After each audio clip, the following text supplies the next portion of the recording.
So our third topic is on the basis of ownership, है ना, resources on the basis of ownership. इसको चार category में बांटा गया है। On the basis of ownership, resources को ऑनरशिप के बेस पे चार कैटेगरी में बांटा गया है। पहला है इंडिविजुअल, इंडिविजुअल मतलब सिंगल, जो खाली एक जने की प्रॉपर्टी है। दूसरा होता है कम्युनिटी, कम्युनिटी रिसोर्सेज मीन्स जो किसी पर्टिकुलर संस्था समाज की प्रॉपर्टी होती है या पब्लिक प्लेस होती है, उसको कम्युनिटी रिसोर्सेज कहते हैं। तीसरा जो कैटेगरी है वो है नेशनल, राष्ट्रीय रिसोर्सेज मतलब राष्ट्रीय धरोहर। और चौथा जो होता है इंटरनेशनल रिसोर्सेज। अब इसको हम थोड़ा सा एक्सप्लेन कर देते हैं।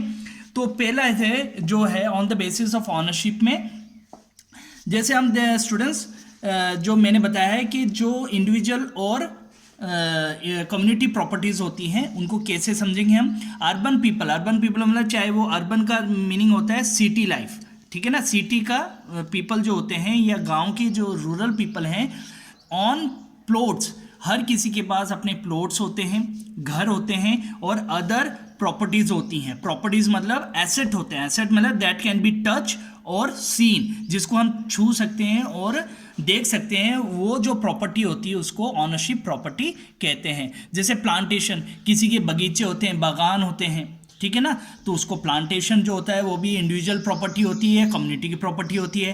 पैशन लैंड, पैशन मतलब जहाँ पर हम खेती करते हैं, फसल उगाते हैं, उसको पैशन लैंड कहते हैं।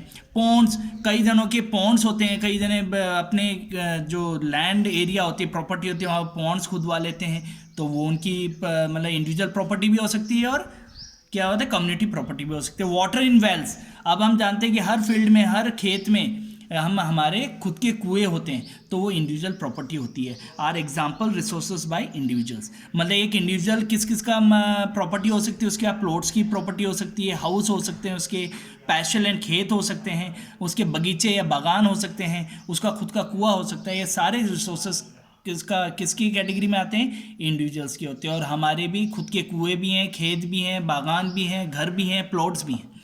तो ये तो होता है ऑनरशिप।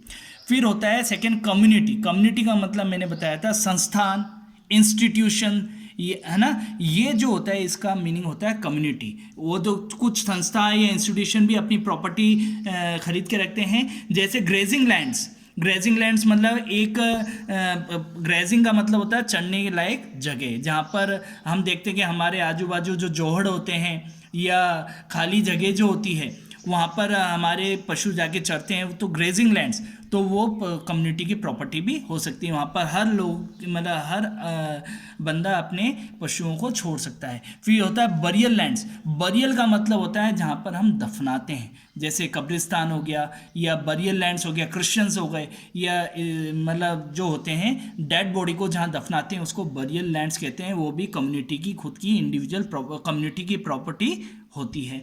फिर होते हैं विलेज पॉन्ड्स। जैसे हम देखते हैं विलेज पॉन्ड्स का मतलब है जोहड़।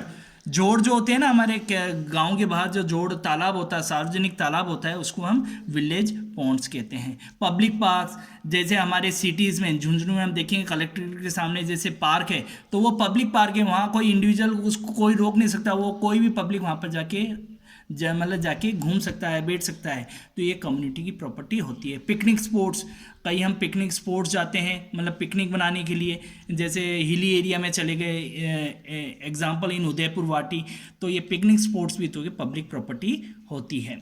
फिर प्लेग्राउंड्स, हम देखते हैं सिटी में तो हमारे गांव में तो हम प्लेग्राउंड होते हैं, लेकिन सिटी में प्लेग्राउंड कम होते हैं, वहाँ पर एक ही प्लेग्राउंड होता है और उसको हम किसके नाम से जानते हैं, क्लब्स होते हैं ना, क्लब्स, उसको हम प्लेग्राउंड्स भी बोल सकते हैं। क्लब के अंदर प्लेग्राउंड भी होता है और इंडोर ऑडिटोरियम भी होता है, जिससे स्पोर्ट्स कॉम्प्लेक्स भी होता है, जिसमें हम इंडोर गेम्स और आउटडोर गेम्स दोनों खेल सकते हैं। ये सारे कम्युनिटी की प्रॉपर्टी होती है। फिर हमारी नेक्स्ट हेडिंग है national resources. National resources means राष्ट्रीय मतलब स्रोत, मतलब राष्ट्रीय धरोहर जिसकी मालिक देश है, कोई इंडिविजुअल या कम्युनिटी नहीं है, जो नेशनल प्रॉपर्टी है, राष्ट्रीय धरोहर है। तो ऑल द, इसको हम और भी क्लियर तरीके से समझें तो all the resources belong to the nation. जो भी रिसोर्सेज जो देश हित में है या देश के लिए हो, वो सारे रिसोर्सेज नेशनल रिसोर्सेज होते हैं। The country has legal, second point है the country has legal powers to acquire even private property for public goods.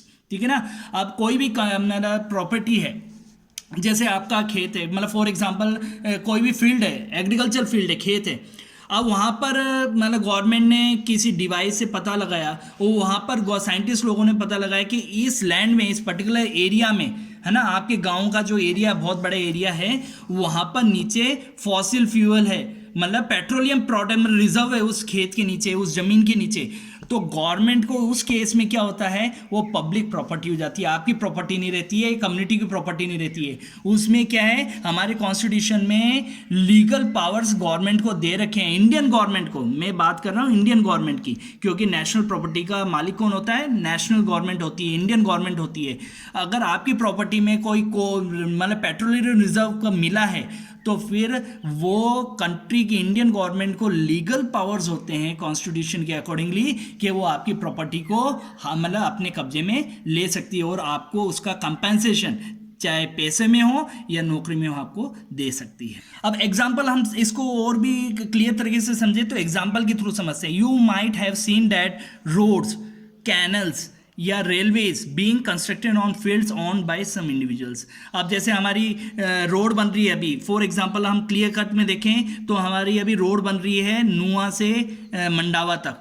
तो उस रोड्स के लिए हमने देखा है कि खेतों के साइड में जो बैरिंग्स थे, बैरिकेड्स थे, उनको तोड़ दिया गया था। क्यों? क्योंकि वो गवर्नमेंट बोल रही है कि हमें रोड बनाने के लिए थोड़ी जगह ज़्यादा चाहिए। तो कुछ खेतों की किनारे, रोड के किनारे की जो ज़मीन है उसको गवर्नमेंट एक्वायर कर सकती है और उनको जो फील्ड ऑनर्स हैं उनको उसके एवज में कंपेंसेशन पैसा दे देती है और उसको उस फील्ड को अपने अकॉर्डिंग रोड कंस्ट्रक्शन में ले सकती है। कैनाल मतलब कोई नहर बननी है और आपका खेत बीच में आ रहा है तो वो भी ले सकती है और आपको आपकी ज़मीन के पैसे दे देगी या दूसरा प्लॉट आपको उसके एवज में दे देती है। रेलवेज में भी अगर रेलवे ट्रैक डलनी है और आपका खेत डबल ट्रैक डलनी है और आपका खेत बीच में आ रहा है तो वो भी एक्वायर गवर्नमेंट कर सकती है, क्योंकि हमने पहले पढ़ा था कि लीगल पावर्स होते हैं इंडियन गवर्नमेंट के पास कि वो ये पब्लिक ट्रांसपोर्टेशन या कोई भी पब्लिक यूज़ के लिए जो वो चीज़ बनाना चाहती है तो उसके लिए वो एक्वायर कर सकती है। फिर all the mineral resources, forest reserves, wild life and land with the political boundaries, मतलब जो भी इंडियन पॉलिटिकल बाउंड्रीज, मतलब इंडिया की बाउंड्री के अंदर जो भी जंगल हैं, है ना, हमारे फॉरेस्ट रिजर्व्स हैं या वाइल्ड लाइफ रिजर्व्स हैं, मतलब एनिमल्स हैं या लैंड है, वो उसको अपने अकॉर्डिंगली मतलब पब्लिक यूज़ के लिए या कंट्री की बेनिफिट डेवलपमेंट के लिए वो उसको यूज़ कर सकती है। अब देखो बहुत इंपॉर्टेंट पॉइंट है ये भी, oceanic area up to 22.2 kilometre, मतलब हमारा जो शोर है, जैसे मुंबई कोस्ट है फॉर एग्जांपल, मुंबई का जो समुद्री किनारा है उससे हम 22.2 किलोमीटर अंदर तक जाएंगे, ओशन की तरफ जाएंगे, लैंड से ओशन की तरफ जाएंगे तो 22.2 किलोमीटर का एरिया जो है हमारे इंडिया के कंट्रोल में आता है। मतलब वो पानी का जो एरिया है 22 किलोमीटर तक का, जो ओशन का जो वाटर है वहां पर जो कंट्रोल है ओशन वाटर पे वो इंडिया का रहेगा, बाकी के आगे पे इंडिया का नहीं रहेगा, वो इंटरनेशनल वाटर आ जाएगा। लेकिन 22 किलोमीटर तक पर्टिकुलर इंडिविजुअल, मैंने एग्जांपल इंडिया का दिया है, हर कंट्री का 22.2 किलोमीटर तक का जो कोस्ट होता है, ओशन वाटर होता है, वो उस कंट्री के इंडिविजुअल कंट्री के अंडर आता है। फिर international resources, these are international institution which regulate some resources. अब कुछ रिसोर्सेज हैं जो इंटरनेशनल ऑर्गेनाइजेशन, इंटरनेशनल संस्थान मतलब मिलके उसको हैंडल करती हैं, कोई इंडिविजुअल कंट्री उसको हैंडल नहीं करता है। For example the oceanic resources beyond 200 nautical miles belongs to open area. अब 22 किलोमीटर तक तो मैंने बताया था कि इंडिया की जो कोस्ट है मतलब समुद्री किनारा है, उसके अंदर हम समुद्र में 22 किलोमीटर तक अंदर जाएंगे तो इंडिया की कंट्रोल में आता है। लेकिन 22 किलोमीटर के ऊपर का जो एरिया है वो इंटरनेशनल बॉर्डर होता है, वहाँ पर इंडिया का भी कंट्रोल नहीं है ना दूसरी कंट्री का कंट्रोल है, वहाँ पर इंटरनेशनल रूल्स चलते हैं। ठीक है ना, वही मैंने यहाँ पर बताया पॉइंट में। फिर है no individual country can utilize this without the concurrence of international institutions. अब उसमें अगर 22 किलोमीटर के आगे इंडिया को कुछ यूज करना है तो इंटरनेशनल जो मतलब एग्रीमेंट्स होते हैं बिटवीन द कंट्रीज, है ना, जो ऑर्गेनाइज यूएनओ के थ्रू, यूनाइटेड नेशन ऑर्गेनाइजेशन के थ्रू एक कुछ एग्रीमेंट्स होते हैं, उसके अकॉर्डिंगली हम इसमें इंडिया कुछ रिसोर्सेज को यूटिलाइज कर सकता है, अदरवाइज वो नहीं कर सकता है।